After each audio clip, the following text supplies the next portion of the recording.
Sometimes you don't know a good thing until it's gone. Today on the show.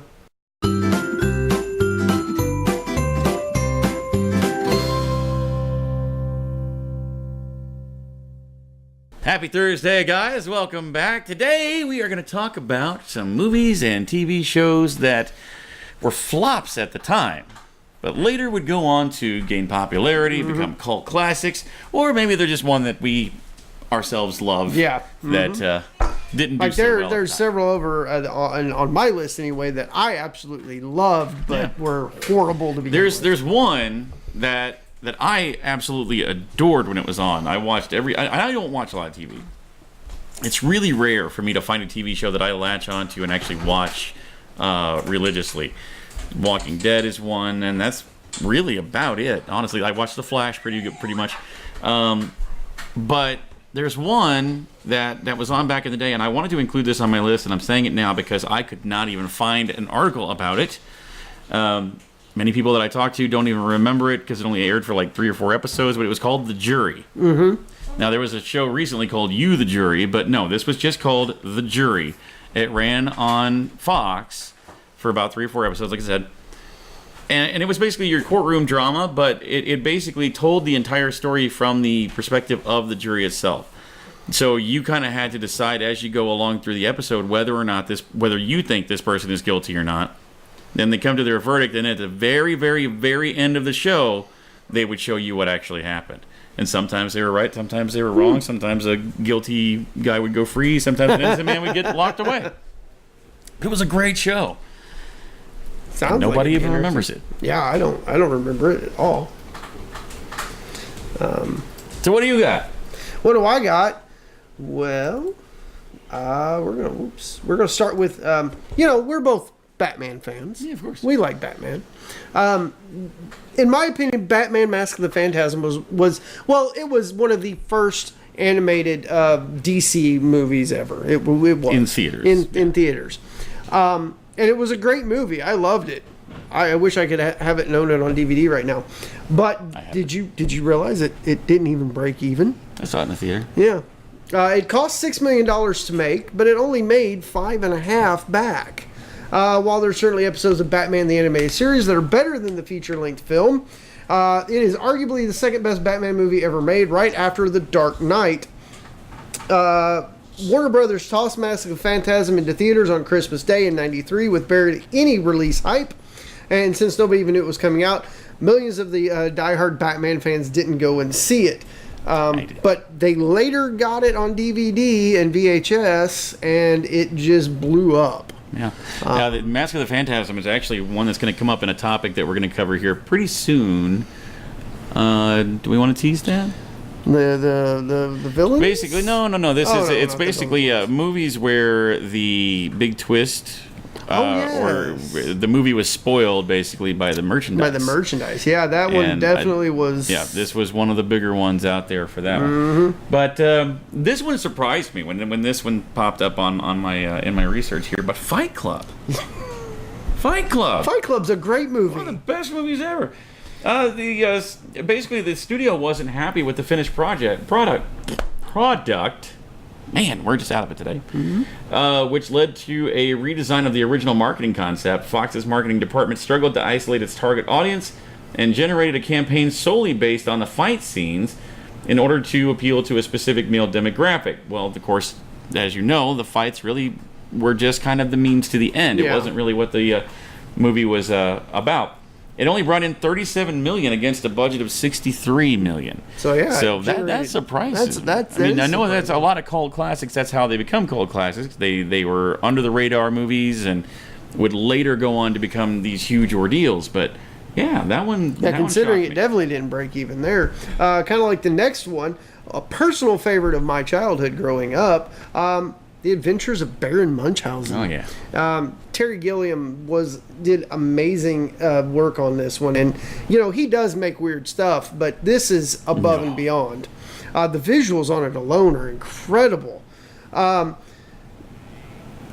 Sort of a miss here, yeah. It kind of like in Imaginarium of Dr. Parnassus and Brothers Grimm, The Adventure of Baron Munchausen is both a hit and a miss in the quality film that arrived to the box office.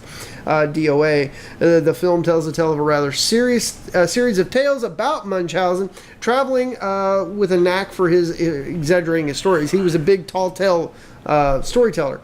The film is loud, bizarre, exciting, and nothing like anybody's ever seen now, before, or later. Part giant fishtail. It was he visited Aphrodite. He went to all these other different lands, telling these extravagant tales, trying to keep himself alive. It only made $8 million on a budget of 47. Wow. Yeah, that hurt a lot. Ouch. Well, jumping over to TV for a minute, I'm going to talk about Freaks and Geeks. See, that one was a miss for me. See, I mean, this is kind of a love it or hate it type of show. But, yes.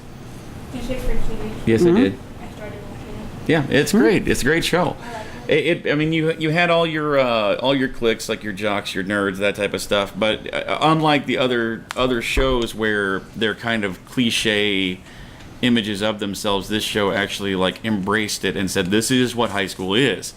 But I mean, we got Jason Segel, James Franco, Seth Rogen. I mean, all kinds of people came out of that show. I mean, it was one of Judd Apatow's first forays into filmmaking. But it only aired from September of '99 till July of 2000. So we didn't get a full year of it. Yeah, but great show, fantastic show. I started watching it. Speaking of TV, one of my favorites, and it's on Netflix, or not Netflix, but Hulu. Go watch it. Terranova, little Steven Spielberg TV show from back in 2011. Time travel and dinosaurs. How can you go wrong, right? Yeah. I would think so. Everything going for it. You had Spielberg producing it. It was Jurassic Park meets Avatar. That's the two things here. Choking remains of humanity send colonists back in time to keep the human race going. But sadly, we didn't, as an audience, didn't care for it as much. And each episode was horrifically expensive to make. I think I read somewhere a year or two ago that it was like $11 million per episode. Wow. Because of the CGI. Basically, one of the critics said, I would rather see one dinosaur every 4 episodes that I totally believe than something roaring every hour that I don't quite buy.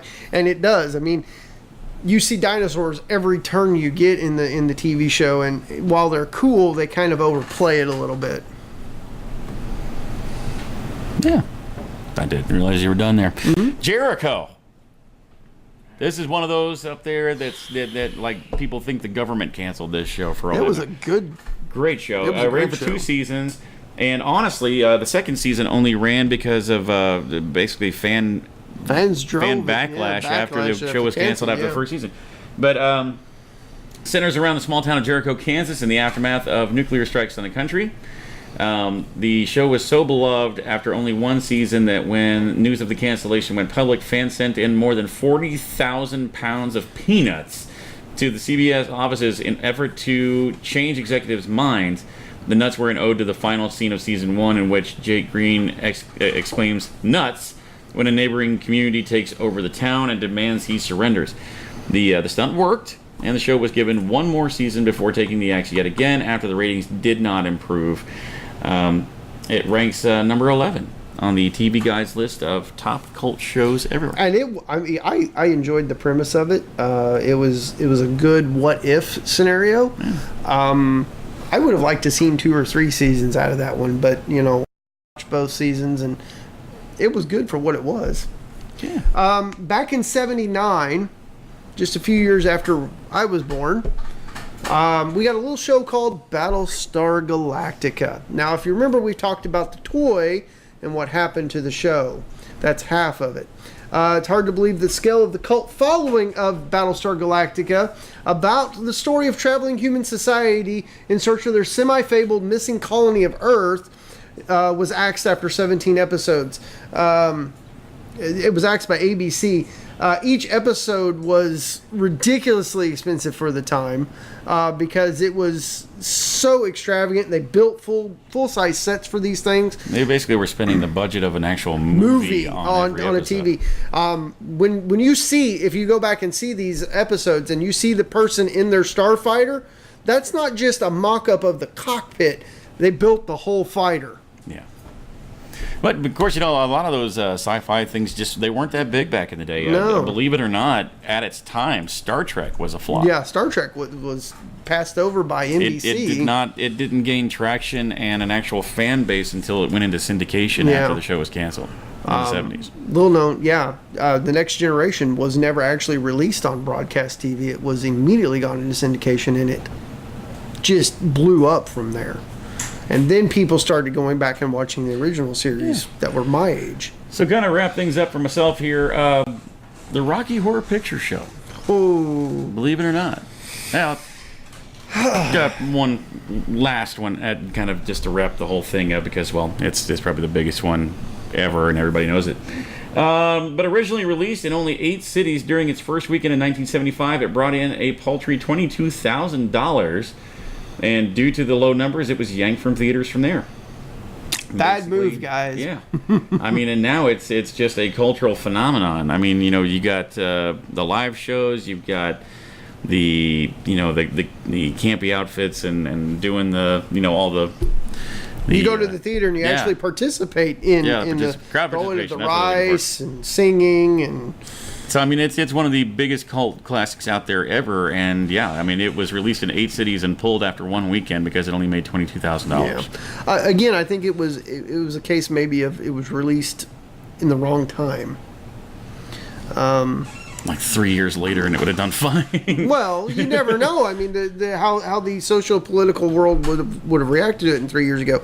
Like when they rebooted it. Not 3 years ago. I'm saying if it was released in like 78, 79 as opposed to 75, it would have been. I mean, the world was a weird place at that back time. then. It probably would have been a lot better. But I mean, let's face it. I mean, even by today's standards, that's a weird movie. It's a weird movie, but it got a reboot just a few years ago. It shouldn't have. It shouldn't have, but it did.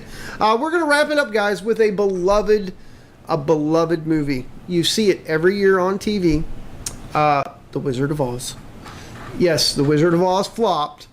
It broke even, but by its standards at its time, it was a flop. To say this beloved classic is a gross understatement that it flopped.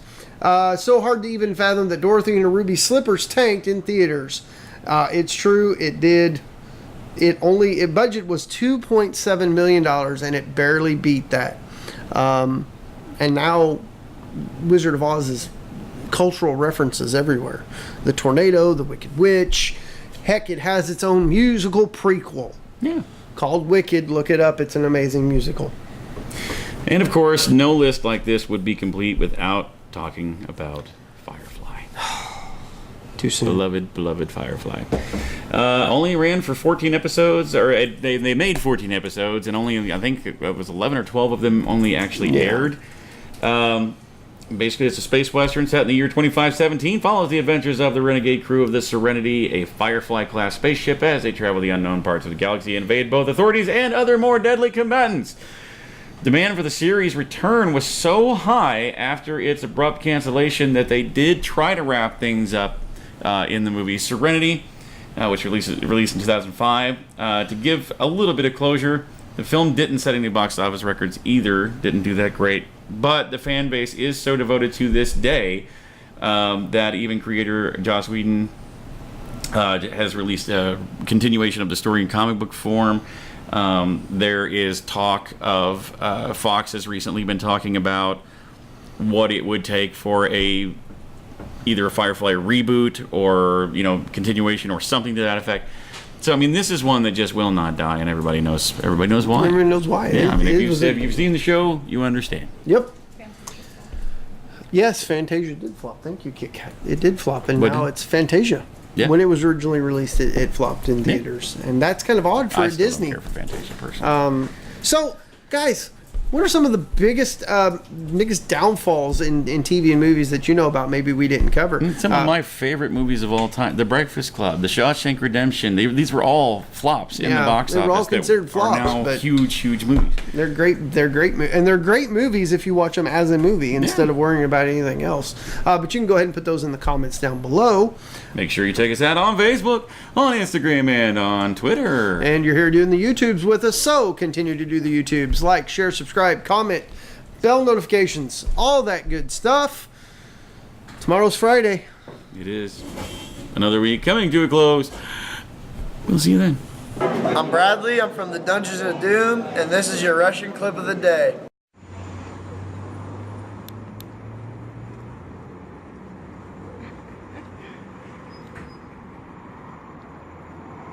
Ha ha ha.